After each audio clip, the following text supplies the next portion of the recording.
Is Starfield worth getting if the price is $70 or even $100 for the premium edition? Welcome to Warts and Love Gaming, I'm Dalton, and today I'll be giving you my thoughts on the price and my review of Starfield. The start of Starfield has the same old Bethesda feel. Slow and boring while you learn how to play the game and learn about the world. Well, I do understand there is a lot to this game you need to learn. They could have added a skip option for second playthroughs. I'm sure that'll be one of the first mods for this game, but at least there's no need for a face-changing mod. You can already do that in the game. From the moment I was given a gun and told to fight off pirates, I was hooked on the combat in this game. This is the best shootouts I have felt in a Bethesda game. With the different gravity levels of planets and moons changing how you handle a fight, Bethesda masterfully made a constantly changing first-person shooter by changing how high you can reach in the level. The game feels even better when you unlock the boost pack and you're able to ambush your enemies from above. When you do level up, you get skill points just like other Bethesda RPGs, but this time you can't just grab what you want. Skills are broken down into 5 categories and 4 tiers, with you needing a set number of skills from the first tier to unlock the next tier. Each of your skills you decide to grab will give you a challenge related to the skill. Once the challenge is finished, you can rank up that skill with a skill point. In my experience, any player who picked a skill they like will naturally beat the challenges just by playing the game. In Starfield, flying around to your next objective is a big part of this game, and so it's important to learn how to fight off random attacks the game throws at you. While constantly having to leave the surface of planets to then just fast travel to your next mission gets stale, combat in flight is always an interesting challenge.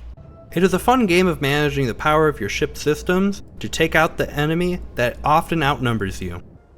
With Starfield being set in a brand new world, the game's success is tied to how engaging the story is to its players.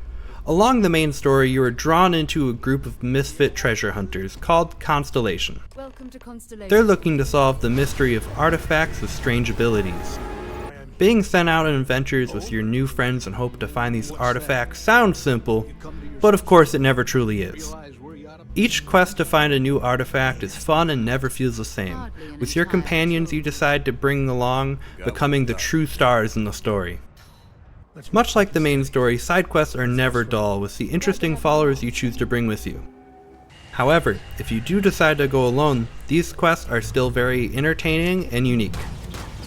Starfield gives the players many different options for quests, having 8 different factions you can join apart from Constellation, and many other quests you can stumble upon while exploring space or cities. With some quests, you're killing a giant beast in a Jurassic Park-like horror.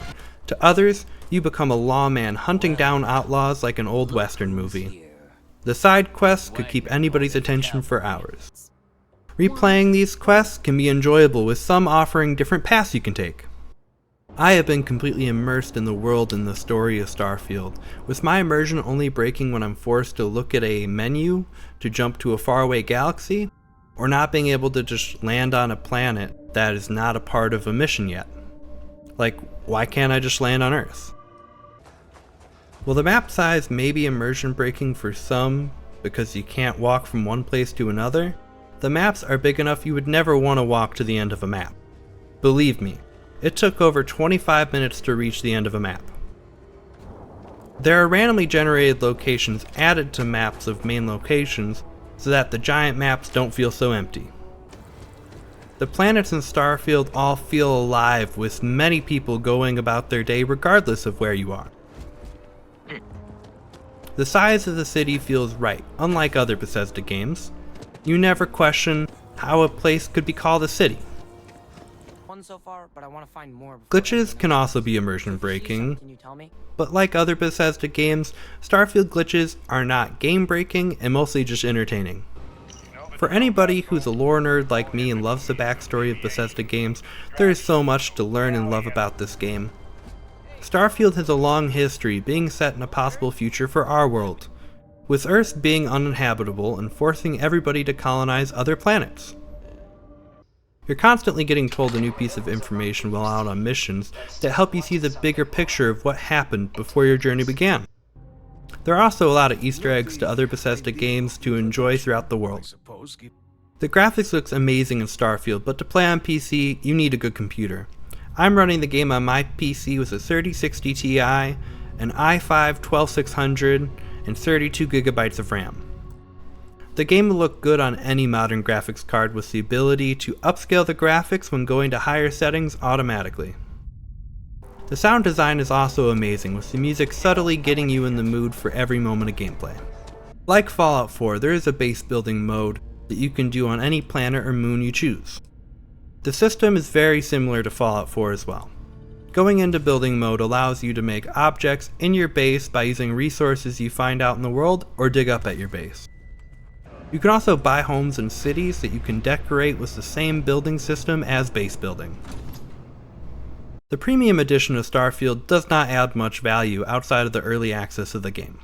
If you like the art book or the soundtrack, then maybe there's more value to you, but otherwise, I don't see the point in buying a DLC we don't know anything about yet and don't have a set release date for.